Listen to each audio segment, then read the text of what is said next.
Hi, my name is Robert. I represent Max Guitar. We have 3 stores in the Netherlands, and we love guitars. Max Guitar is, of course, first of all, 3 stores, and we have a very good online platform.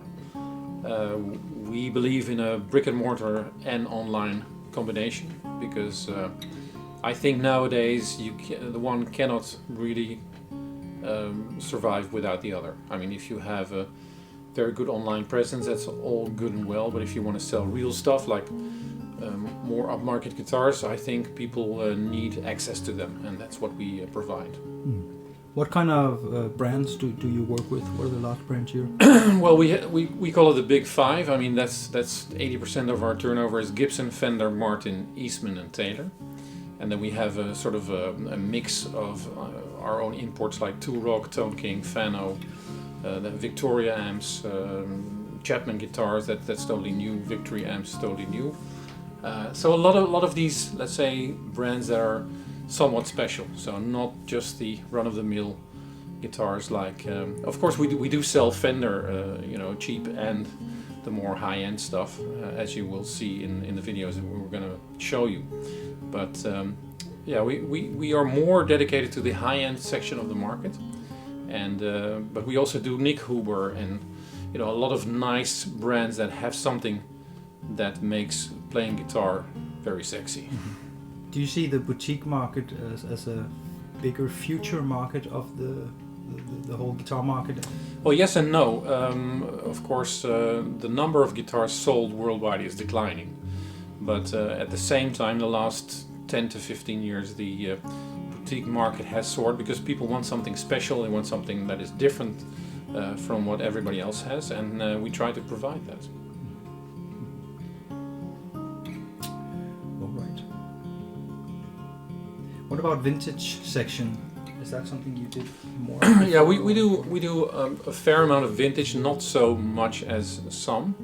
As we believe that the vintage pricing is more and more, let's say, not really in relation to what you get for it. So, I mean, if you pay, let's say, 30,000 euros for a pristine Strat from the 60s, of course, when we do get them, we do sell them, but it's so out of reach for a lot of people. So.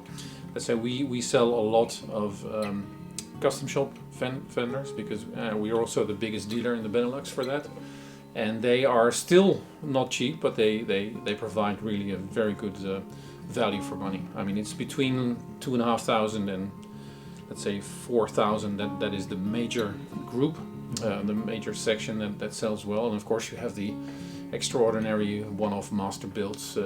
We have the SRV Brothers set, which is of course also a very, very high amount of money to pay for a set of guitars, but that's more a one-off thing. I mean, the most guitars are sold in that price bracket, 2,500 to 4,000. Okay.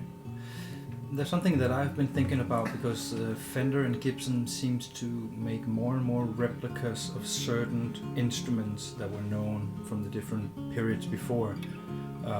Do you see that has made a decline for purchasing the real stuff now that you can get an exact copy of? No, because the vintage stuff will also be always be bought.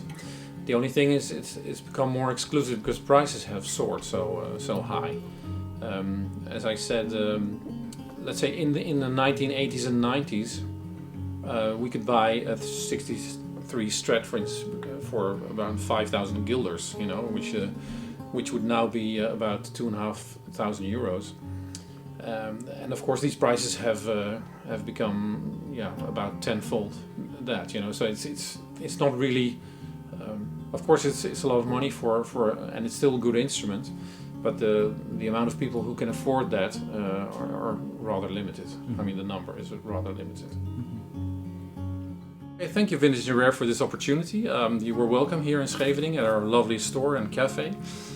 We hope to see all of you someday in our stores in Holland. And if you want to know more about us, go to maxguitarstore.com or, of course, Vintage and Rare. See you.